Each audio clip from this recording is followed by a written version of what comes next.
Assalamualaikum warahmatullahi wabarakatuh. Selamat malam, Ibu Ratu Ferdeli selaku dosen pengampu mata kuliah Studi Kebantenan. Perkenalkan kami dari kelompok 5 yang akan mempresentasikan materi berjudul Analisis Ketimpangan Pembangunan di Provinsi Banten antara Banten Utara dan Banten Selatan. Anggota kelompok kami terdiri dari saya sendiri Ruli Kurniawan dengan NIM 33624 Lalu ada Rofif Akil Abdillah dengan NIM 333-625-0151. Lalu ada Rian Saputra 333-625-0176. Lalu ada Giovanno Mandagi 333-625-0193. Yang pertama itu ada latar belakang ketimpangan pembangunan. Provinsi Banten dibentuk pada tahun 2000 untuk meningkatkan pemerataan pembangunan. Namun setelah lebih dari 2 dekade, ketimpangan antara Banten Utara dan Banten Selatan terlihat jelas dan dalam berbagai aspek. Oke. Selanjutnya itu gambaran wilayah Banten Utara. Di wilayah Banten Utara yaitu kawasan industri berat dengan banyak manufaktur dan jasa. Yang kedua yaitu infrastruktur modern seperti pelabuhan, bandara, dan jalan tol. Yang ketiga yaitu tantangan polusi dan pengangguran tinggi meskipun banyak pabrik. Sementara gambaran wilayah Banten Selatan, yang pertama yaitu kawasan agraris dengan banyak desa adat dan wilayah wisata alam.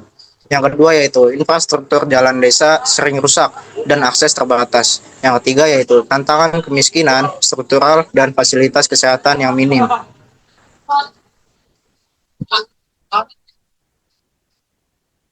Kearifan lokal di Banten Selatan, yaitu ada kearifan lokal Banten Selatan seperti tradisi serem tahun dan budaya masyarakat Baduy, merupakan potensi penting untuk pengembangan pariwisata yang berkelanjutan dan pelestarian lingkungan di wilayah ini.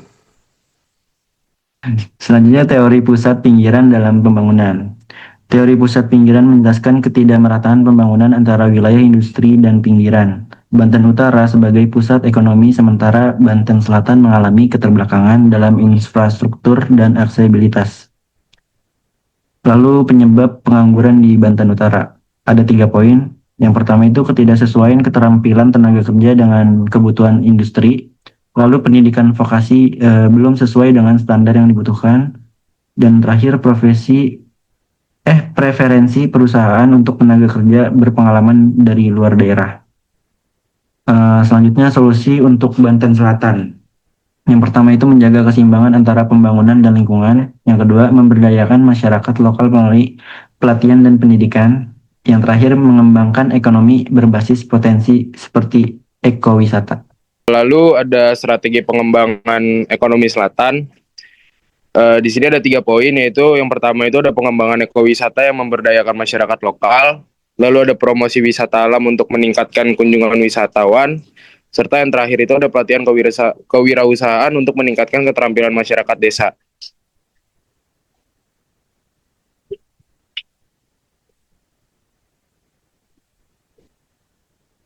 Selanjutnya ada kontribusi mahasiswa dalam pembangunan.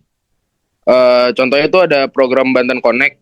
Jadi tujuannya ini untuk mengembangkan ekonomi desa dengan mempromosikan wisata lokal, menghubungkan UMKM ke pasar digital, dan memberikan pelatihan untuk pemberdayaan masyarakat setempat.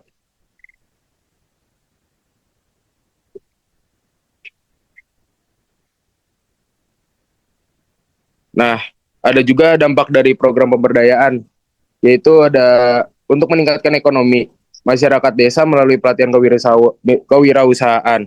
Lalu ada juga membuka lapangan kerja, baik yang baru dan untuk mengurangi pengangguran di lingkungan setempat, dan juga ada untuk melestarikan budaya dan lingkungan melalui pengembangan pariwisata.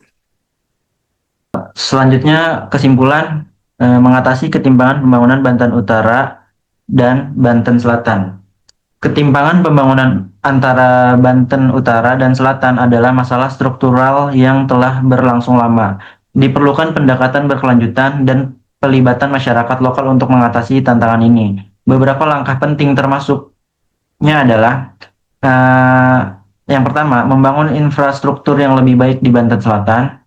Lalu melestarikan budaya lokal sebagai potensi pengembangan pariwisata. Lalu memberdayakan masyarakat lokal melalui program pendidikan dan pelatihan. Program terintegrasi seperti Banten Connect dapat membantu mengurangi ketimpangan dengan cara menghubungkan UMKM lokal dengan pasar digital, lalu mendorong promosi desa wisata. Dengan melibatkan masyarakat dan mengedepankan keberlanjutan, harapan untuk masa depan pembangunan yang lebih merata di tanah Jawara yang dapat terwujud. Terima kasih. Mungkin sekian dari kelompok kami, kurang lebihnya mohon maaf. Wassalamualaikum warahmatullahi wabarakatuh.